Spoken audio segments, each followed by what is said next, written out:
At some point in our lives, we've all felt the need to just quit, right? Now, we all have aspirations. You, me, everybody, we all have aspirations.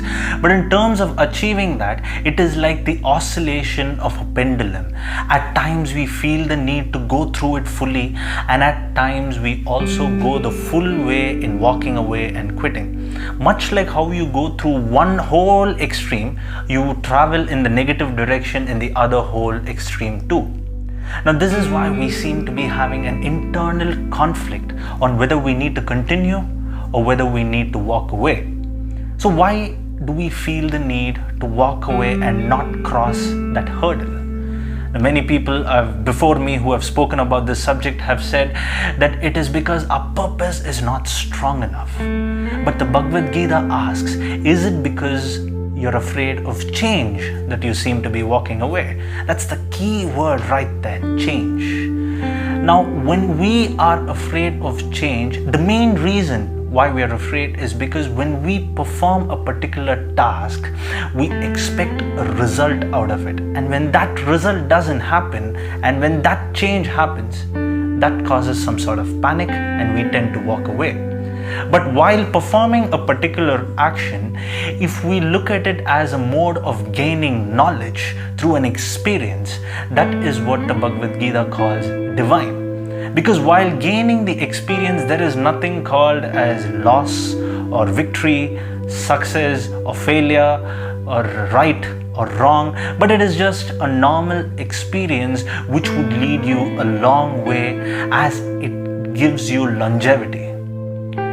Now, here the Supreme doesn't ask anything in return, but it asks a particular ticket for you to gain this particular experience. Much like how when we go to an amusement park or when we go to a film, we have to purchase a ticket.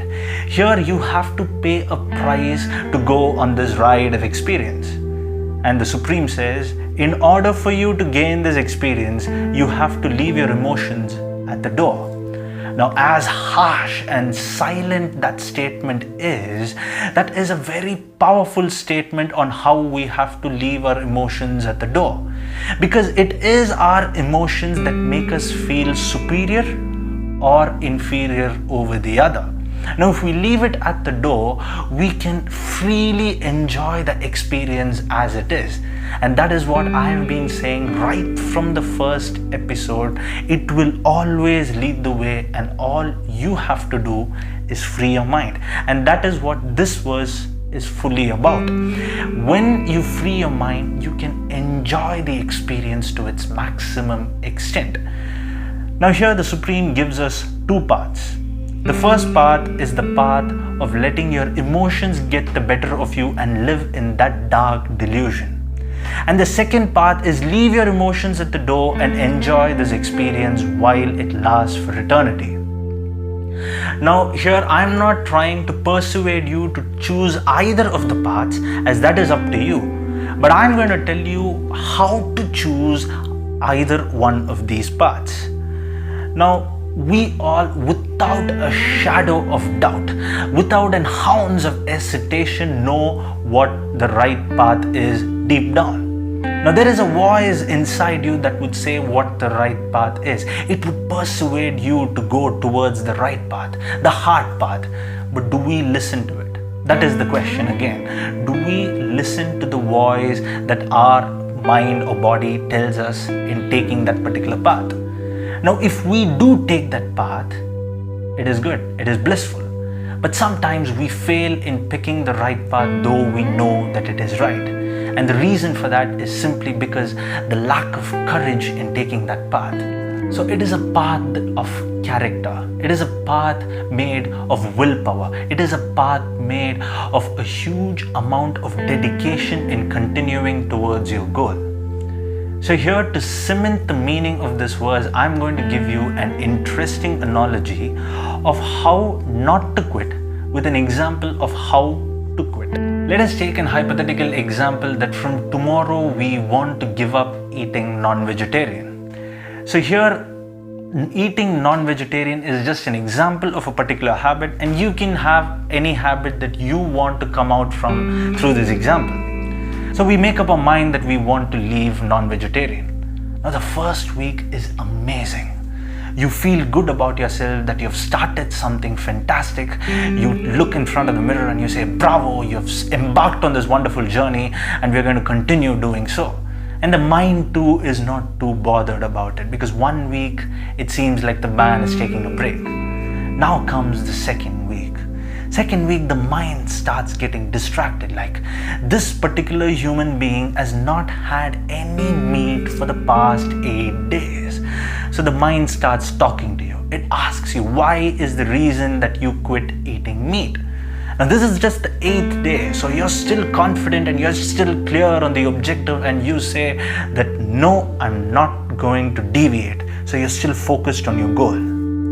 Now slowly around the 10th day or the 11th day, the mind starts playing dirty tricks slowly. It starts attracting all the things in the view of tempting you to go back to those days where you again start eating non-vegetarian. Now here the mind does things in a way where you wake up in the morning and suddenly your mother asks you, do you want meat for lunch? You open up your WhatsApp and you see a status that your friends have gone out for a lovely meal. You open YouTube and you see an ad that you buy one bucket and another bucket is free. So all these things your mind attracts and you feel the need to give in. Now remember, these are all just the initial days of after you make a giant decision. Now the initial days would always be tempting. Now here you have the opportunity to decide whether you want to give in to your mind's temptations or whether you want to stay back and stick to your journey. Now these temptations are going to continue for some time, and that is what the Bhagavad Gita, the Supreme, says to Arjuna, that these temptations are normally going to continue for a certain period of time. But would you give in to the situation or would you resist it by persistence of your goal and by the perseverance of your thoughts? Now this is nature. You can't change that, but you can persist it with the perseverance of your thoughts and goals. So that is the question that the Bhagavad Gita asks you from this verse. What do we do at a time of hurdles? Do we give in to our mental images and our mental needs, or do we overcome it by a strict process of perseverance?